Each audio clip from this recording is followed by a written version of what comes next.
Hi guys, welcome back to the Citizen channel on the History Boys feature. And today, the shirts gives a clue. I'm going to take you back to 1969. Yeah, what a great year that was, eh? Men on the Moon.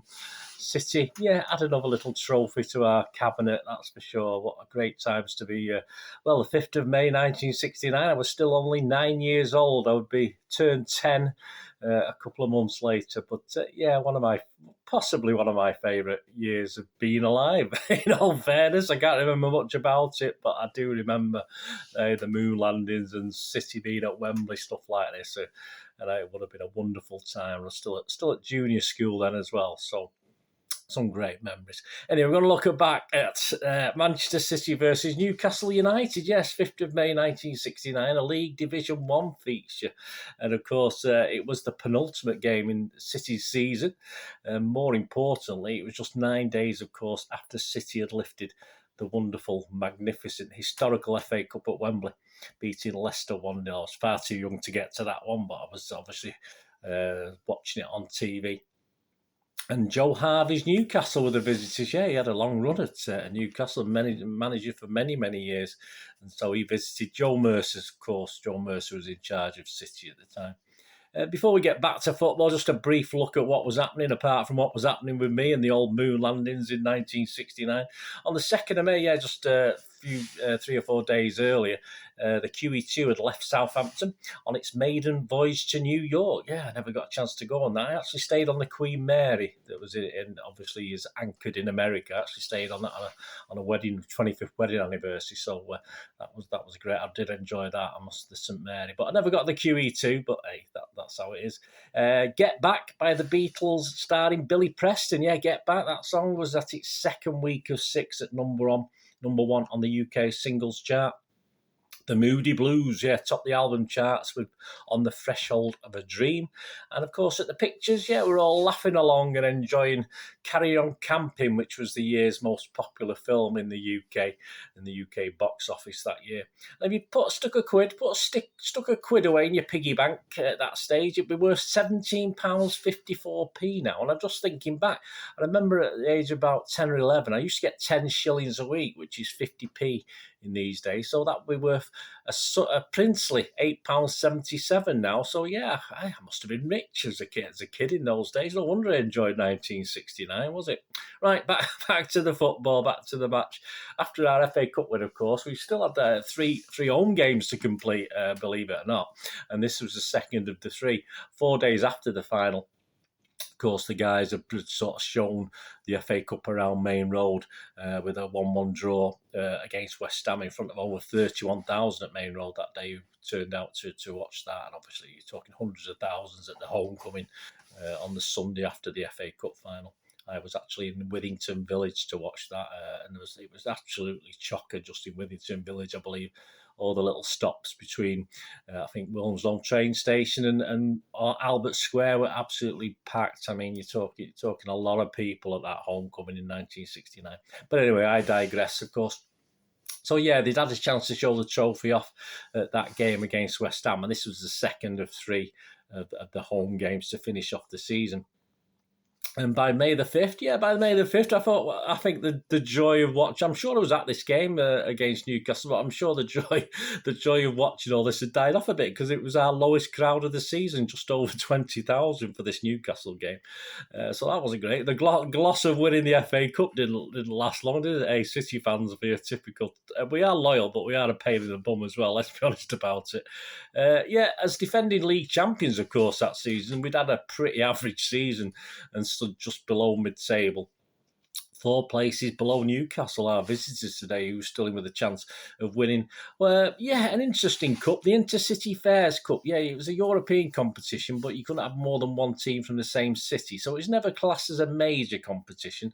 But Newcastle did have a chance of winning that. I think City took part, once, and lost in the first round. So we didn't do very well from memory, that is, guys. Please forgive me if we did more than one turn in the Intercity Fairs Cup. But Newcastle still had a chance in that, and they were actually looking forward to a 2-legged semi-final against Glasgow Rangers. So, I think there's lots of trouble in that as well. Certainly at St James's Park with the Rangers fans, if I remember rightly, back in the day.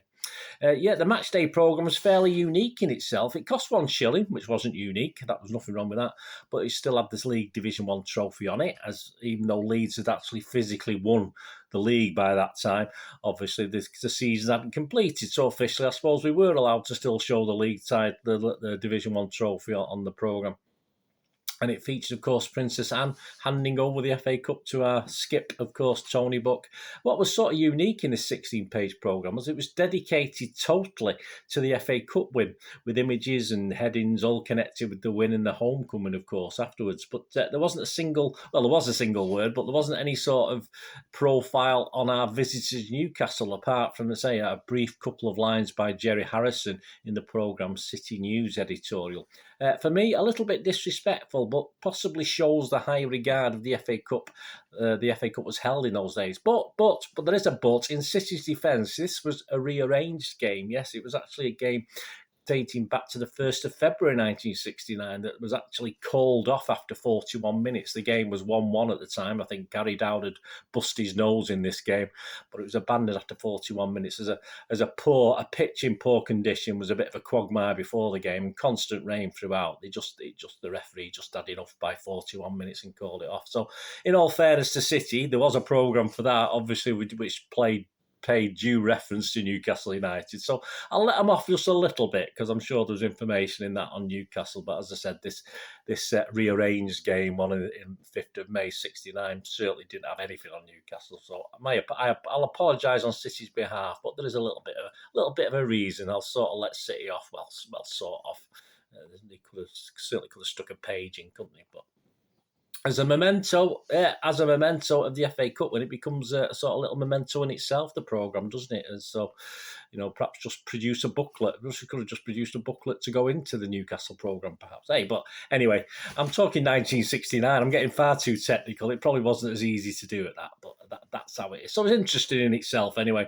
And of course, the game was just a 1-0 victory for City. I've got an excerpt, actually, which I'll tell you about in a minute. It was a 1-0 victory for City, covered briefly in this programme. It'll be on screen anyway. Of course, a very famous programme, a very famous game in the Match magazine on the 6th of May 1989. Another big end of season game, of course, and it was covered in the 20 years ago feature. Just a little brief couple of paragraphs on the game itself.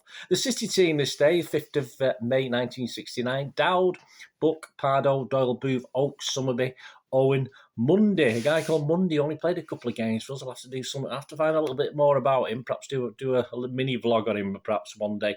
Young and Coleman. The sub was Dave Connor. And for Newcastle, yeah, interesting. Not too many names I'm too familiar with. Hope, Craggs, Clark, Gibb, McInerney, Moncur, of course, Scott, Robson, of course, Horsfield, Aaron Toft and Sinclair. And the summing up of the game, going back to this excerpt 20 years ago, the Blues' smallest home crowd of the season, 20,108, saw a 1-0 victory over Newcastle on the 5th of May. Bell and Lee were away on international duty, so it was a full debut for local boy Jimmy Mundy in the number 9 shirt. Young almost secured the opener after 9 minutes, his shot being held at the second attempt, and the rest of the first half was a humdrum affair. After the break, Sinclair had a chance to put United in front, and a little later Scott was unlucky to see his shot ricochet to safety off Dowd's post. City were missing Bell's generalship, the attack was spasmodic, and it was Young who finally broke the deadlock after 73 minutes. Buck found him in midfield, and an accurate passing with Summerby resulted in Young beating debutant keeper Hope. Well, there you go. So we won the game. It was a little bit against a run of play there, guys, didn't it, in all fairness?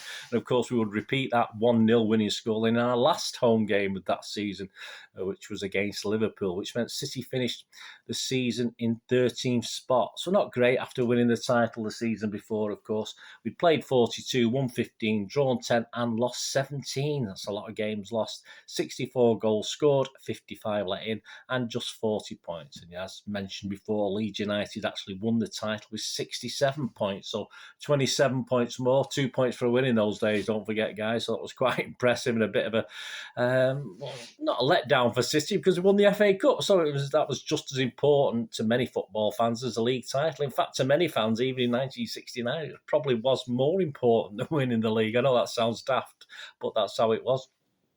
Of course, it would set up an interesting Charity Shield game for the season after, which I think, again, might have been covered in other vlogs I've done. But Leeds against Manchester City, of course. And of course, the FA Cup meant City would return to Europe for the 69-70 season, as well as playing that Charity Shield in the Cup Winners' Cup. I wonder how that went.